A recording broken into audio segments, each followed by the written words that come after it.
In the name of the Father, and the Son, and the Holy Ghost, thy name. Amen. We start today and seek help from the one who is first and last, Alpha and Omega. We read from the book of Revelation, chapter 3, the last seventh church, or Laodicea.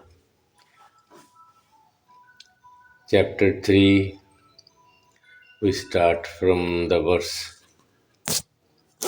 14 up to the end of the chapter. He says, "And to the angel of the church of the Laodiceans write, these things says the Amen, the faithful and true witness, the beginning of the creation of God. I know your works, that you are neither cold nor hot. I could wish you were cold or hot. So then, because you are lukewarm and neither cold nor hot, I will vomit you out of my mouth. Because you say, I am rich, have become wealthy, and have need of nothing, and do not know that you are wretched, miserable, poor, blind, and naked. I counsel you to buy from me gold refined in the fire, that you may be rich, and white garments, that you may be clothed, that the shame of your nakedness may not be revealed, and anoint your eyes with eye salve, that you may see. As many as I love, I rebuke and chasten. Therefore be zealous and repent. Behold, I stand at the door and knock. If anyone hears my voice and opens the door, I will come into him and dine with him, and he with me. To him who overcomes, I will grant to sit with me on my throne, as I also overcame and sat down with my Father on his throne. He who has an ear, let him hear what the Spirit says to the churches. Amen. So, we have many points, interesting and deep and mysteries. We will discuss a little about some points. Let me say about the true witness.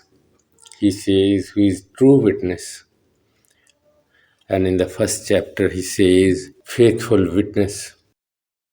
We, in the previous church, while talking about Church of Philadelphia and in other parts, we mentioned that Michael, the angel, is also true witness because he saw all the universe being created and all the events of the Garden of Eden. He was present, so he is the true witness. But here I want to just mention that he is, Jesus Christ is the true witness of God. Who is God, what he is. Because here in the world, we Christians know and Jews and others know, and they say that they know a lot about God. For example, people say that God is one. And by saying this, they say that they have gotten great knowledge, more knowledge than others, and they have learnt a lot about God. What I have understood from the prophets and from the apostles, just to know that God is one is not enough for salvation. It's nothing. If one does not say, if one does not say that he is one, it does not make any difference to God or to somebody else. If one says that he is two, three, four, five, 10 gods, not only one, it does not make difference to God because he is one. And nobody is a true witness. A man, any normal, simple man, ordinary man, a good Christian, a good man, or a prophet, or apostle, or angel, no one can be true witness of God. Only Jesus Christ is true witness of God. So the prophet knows it, so he has mentioned and written it.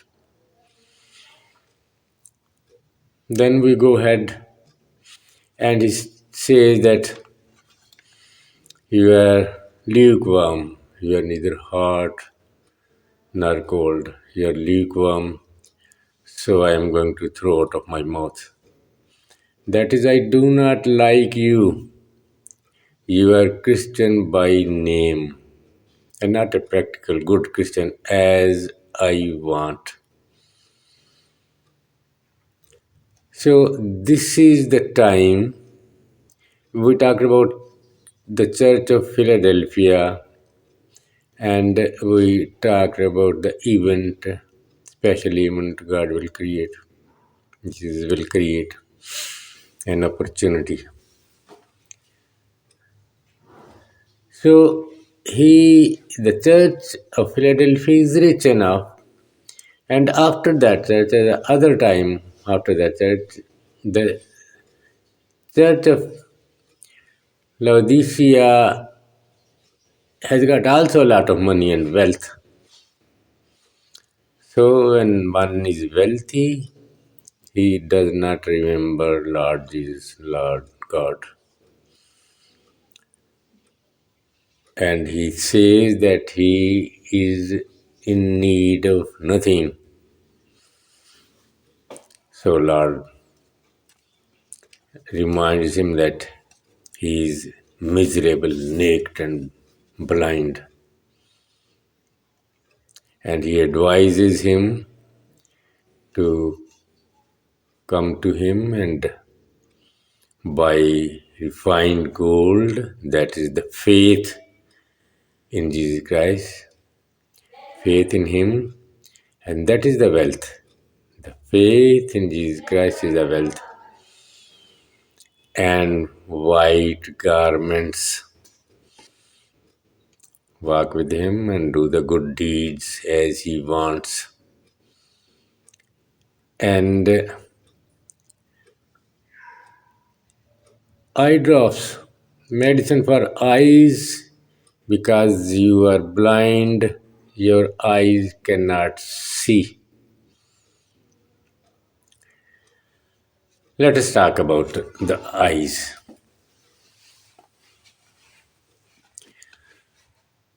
We all see and we hear with our ears, and we read in Revelation that who has an ear, let him hear. We all have ear. What it means.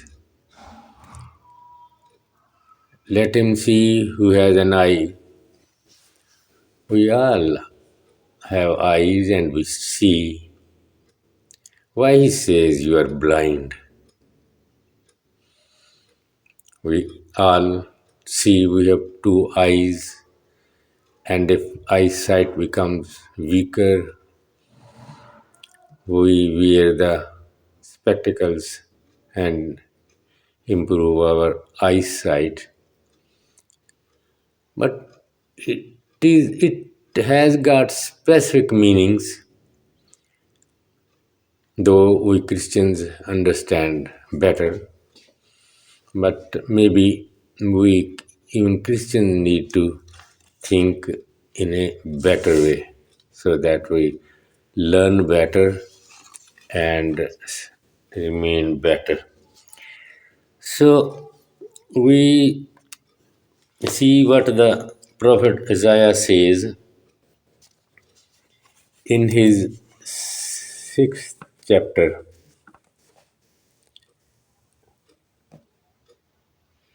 He's talking about the eyes, the blindness. The prophet Isaiah in chapter 6, he saw the Lord sitting on the throne, high mountain. Then we start from the 8th verse. He says, also I heard the voice of the Lord saying, whom shall I send? And who will go for us? Then I said, here am I, send me. And he said, go and tell this people, keep on hearing but do not understand. Keep on seeing but do not perceive. Make the heart of this people dull and their ear heavy, and shut their eyes, lest they see with their eyes and hear with their ear and understand with their heart and return and be healed. Amen.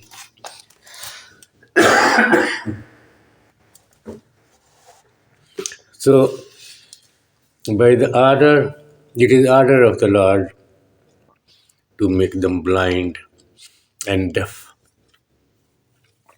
So, our worldly eyes and ears are useless to understand and to see. What is it? It is very strange what the prophet says and what the Lord has ordered. How it will happen? Because everyone says that we are with eyes and we can see well. Our eyesight is very good. Ears are good. We can listen. We are not deaf. And as far as the Christians are concerned, and Jews as well, and that reading of the books, Gospel and Old Testament, all will say that we understand it. But the understanding is difficult sometimes when God has punished them and made them blind to all men. So we let us remember that Lucifer, who is better in power and might and wisdom than us, he says, all the prophets and apostles have told us that he is in darkness, he is blind, as he is punished up to the end of the world. It's why we do not pray for Lucifer, because the, he is sentenced to darkness up to the last day of this world. So let us see how one is blind, even if, for example, we read as we are reading today, the book of Revelation and we read Gospel, he has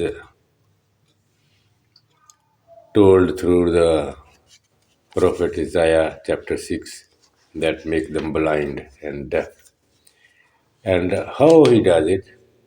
He does it by blinding the prophets also. He does not give vision to the prophets so they cannot see in future and understand and tell and guide the people.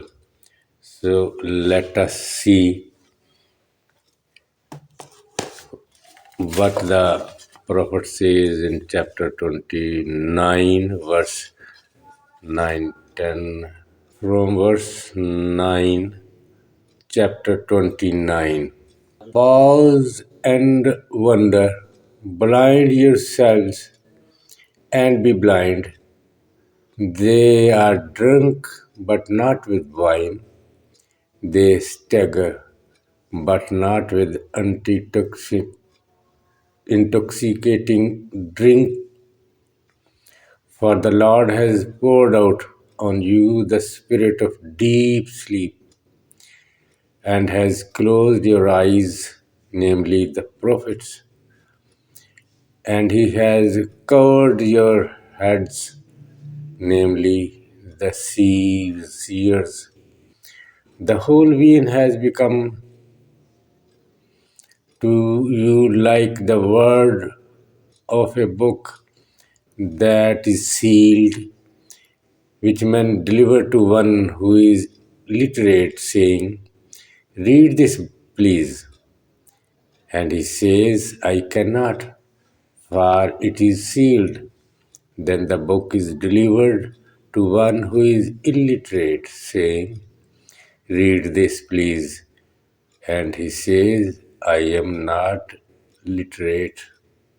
Amen. So, the book we are reading, the Bible, the holy book, the gospel, even if we read, we do not understand. This is the punishment the Lord has given to the people. And it happens in the world today, the Christians say we understand. We have many teachers. You listen their programs, and every teacher, every priest, especially who are not ready and never gone to university or seminary, they try to explain, but we see that different pastors, different priests have different meaning of one verse. And we understand that sometimes some of them, or any one of them, is not prepared, he does not see, he does not understand. And sometimes the darkness of the eye is so deep that a person will never be able to understand unless the Lord wants and is merciful to him.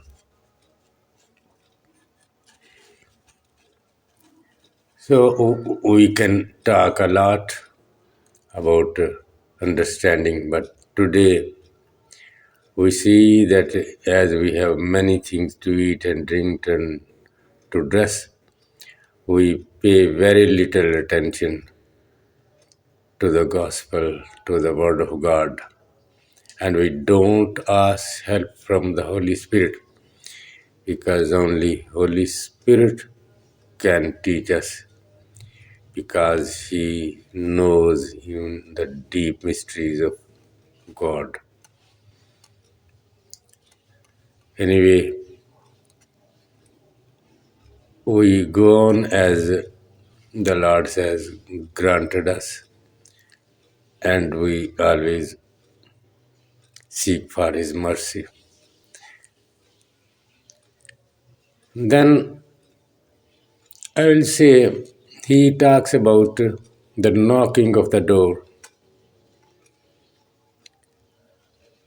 He is knocking always on the door of our minds and hearts. He shows us many times his presence, and some of us, especially some priests, they know that they feel sometimes, rather many times, that Lord is walking with them. Lord is with them. He has not left them alone. In the world, they have this experience. Many Christians, they have this experience and they think that Lord is walking with them and teaching them. Then, in the end, let us say a few words about the throne. He says, "He who overcomes, I will let him sit on my throne. As I overcame and sat on the throne of my Father." Strange thing. What we will do if we sit on the throne with Jesus Christ? What it means? We should try to understand what it will be. He is so good to us that He will share everything of Him with us. He loves us. He not only gave His life to save us, all other remaining things He also gives us. He will make us sit on His throne, on the throne of God Almighty. And does it mean? What will do if we will sit there on the throne? We will be just like Michael the archangel. Moses saw him in the bush, which was burning but not consumed. And the angel said to him, "I am God of your father Abraham, Isaac, and Jacob." And with the power he gave to Moses through the ash, he was able to do everything. He made the prophet Moses God, and Harun, his brother, his prophet. Moses was as God, and Harun was the prophet. The archangel made him like this. So we will be sitting on the throne of with Jesus Christ and will be like Jesus Christ, doing everything, having control of the things he would like, and will remain always with him and faithful, and no one will ever deceive us. No temptation will disturb us and cause the failure. We thank God for these words He has given time us to speak. May God bless you all. Amen.